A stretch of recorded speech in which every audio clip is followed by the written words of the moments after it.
further ado, please welcome Justin to the stage. Thank you.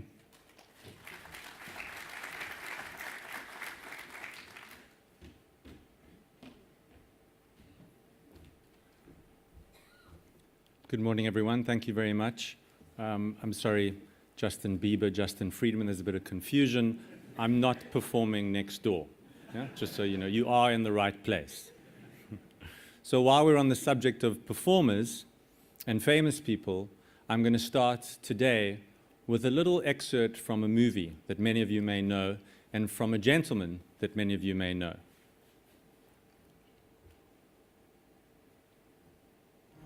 What do you want from us? Inception. Is it possible?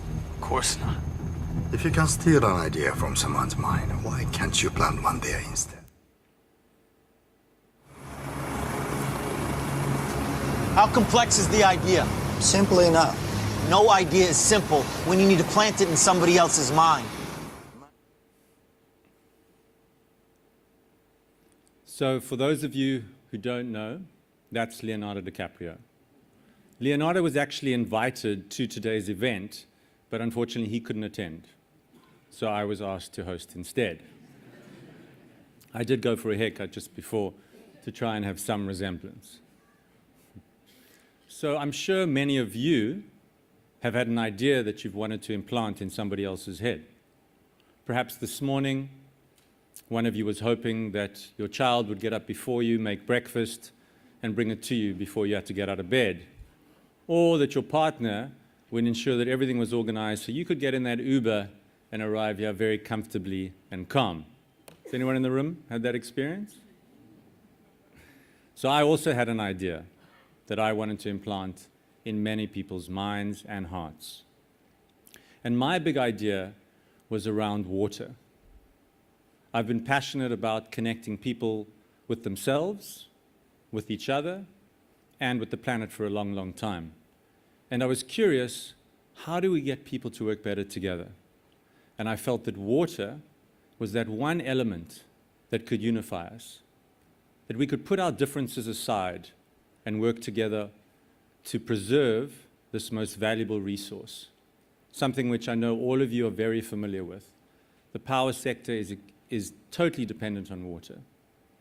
And so I just want us to start to consider that water could indeed be this ultimate connector, because after all, it's the ultimate leveler.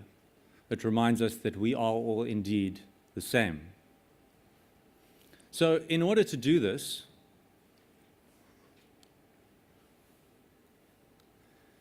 I needed to understand behavior change.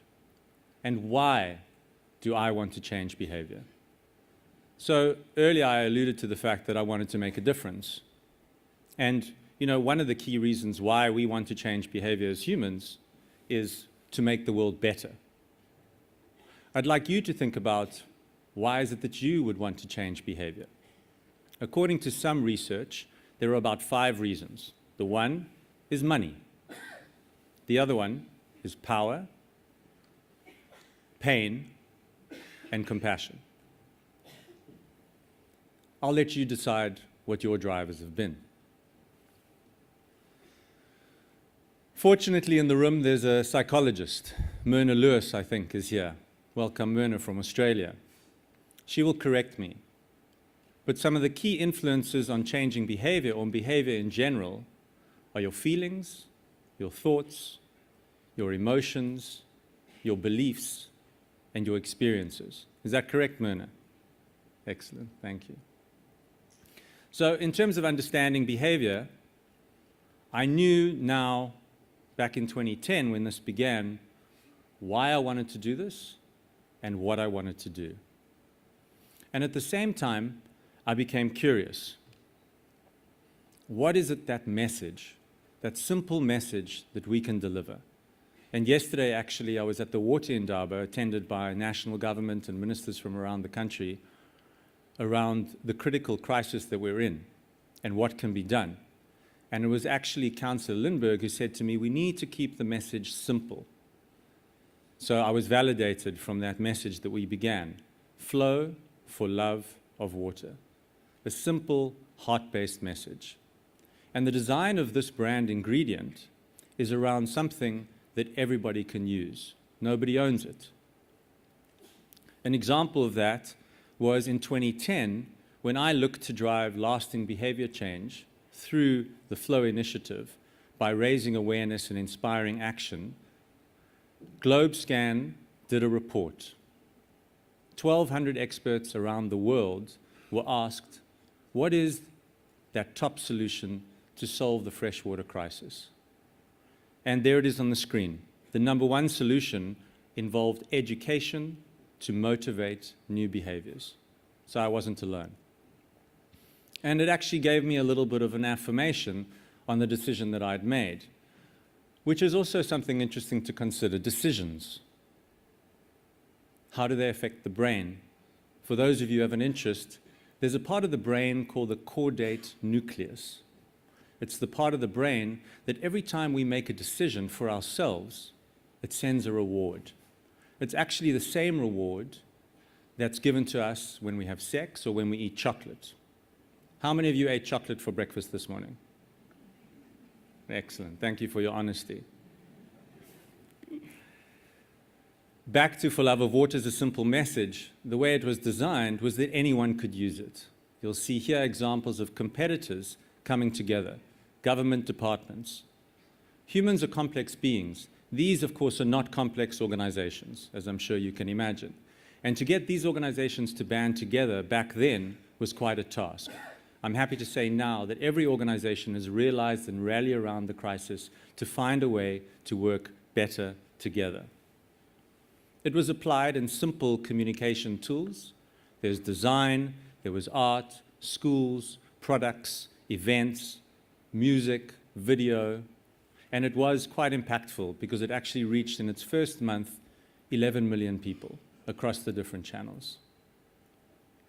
Underpinned by a very simple strategy, which I considered question, action, acknowledge. We always began with asking a question, engaging with the audience. That would lead to an action. For example, the question, are you for love of water? The action would be a water-saving activation, and the acknowledgement is sharing it on the different platforms. I'm going to show you an example of a campaign that ran a number of years ago that demonstrates the link between digital and physical activation. In collaboration with Flow, a movement aimed at instilling a deeper understanding and respect for water conservation, we built a real-life running tap using recycled water and video streamed it live. People were encouraged to make a small commitment to save water and share fun yet impactful water-saving tips on Twitter and Facebook in order to collectively turn the tap off. But most importantly, it demonstrated how adopting water-saving habits can have a far greater effect when people are doing it collectively.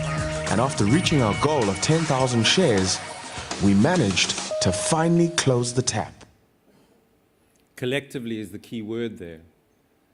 The CEO Water Mandate issued a collective action guide, which many of you may be familiar with. It's shared risk, shared responsibility. Now, it's one thing to do it in a digital space in the urban environment. It's quite another to apply the strategy to an even more complex environment.